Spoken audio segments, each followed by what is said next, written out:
Really, in their shows were representing the enemies of Rome and the Empire and showing how they were defeated by the armies of Rome. So that's their show. They're actually illustrating exactly how the empire was formed, whereas of course it was actually conquered by gentlemen that you see before you.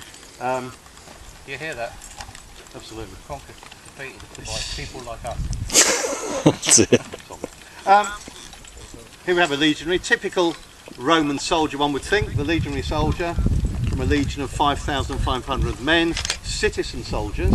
You can see the type of armour he's wearing, the famous laminate armour, shoulders and body girdle.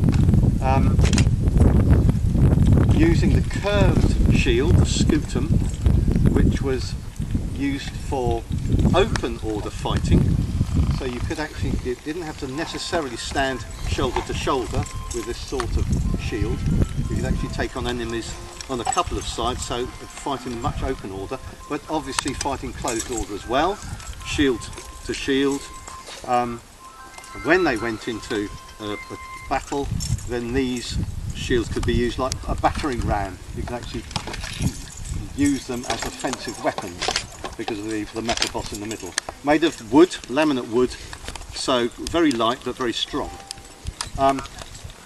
When they first went into battle, the legionaries used the 7-foot pilum, and the idea of this is that it's a shield piercing weapon. Its sole purpose was to go through enemy shields. If the enemy had shields, an entire legion would be dressed in armour, either this sort of armour or the armour I'm wearing, the mail, whereas the enemy, often, it was only the chieftain and the chieftain's bodyguard who could afford any armour at all, or perhaps even shields. A lot of an enemy army would not be armoured and wouldn't have shields.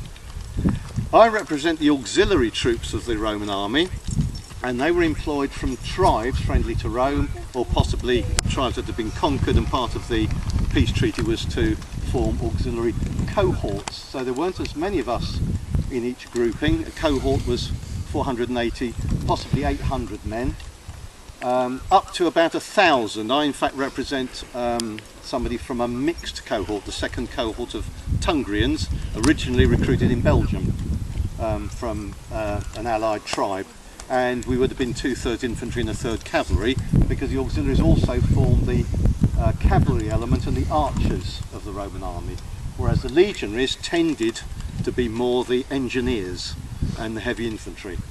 Our style of fighting was quite different, as you can see by the shield. The shield is much more of the native style, flat and oval, used for skirmishing, and a fighting spear, which wasn't thrown, but used over arm, or in fact under arm as well, to fight with. The main weapon of the legionary and the auxiliary, you can see there's differences and similarities between the two of us, and that's what we're trying to show. So my kit is slightly different. I'm wearing feminalia and boots instead of the caligae. Caligae obviously for summer wear, but army boots were worn, and these in fact are exclusively found in Britain, and the remains of those aren't really found here. Differences but similarities: we are both armed with the gladius, which is where you get the name gladiator from anyway, which simply means swordman. So the gladius was the main weapon of the legions and the auxiliaries, and this was a thrusting weapon. Since a lot of an enemy army would be unarmoured, and they were using longer swords which they had to use overarm, the Roman army were trained to push with the shield and stab upwards into the unprotected stomach and soft areas of an enemy body. Because of the way they fought it, because of the way the enemies of the Roman Empire tended to fight, Roman troops tended to be more victorious. However, they didn't always have it their own way. On the march, as you'll see if you come down to our display, we'll see we have a heavy carry pack. So on the march, Roman soldiers, Roman armies can be very, very vulnerable, and there are certainly plenty of examples where legions, and sometimes in fact several legions at a time, have been defeated by tribal peoples who had attack them when they were on the march, on the road, and hadn't deployed properly for battle. So, enough said. Gladiators will now entertain you in time-honoured fashion. You will see a type of display which you don't normally see.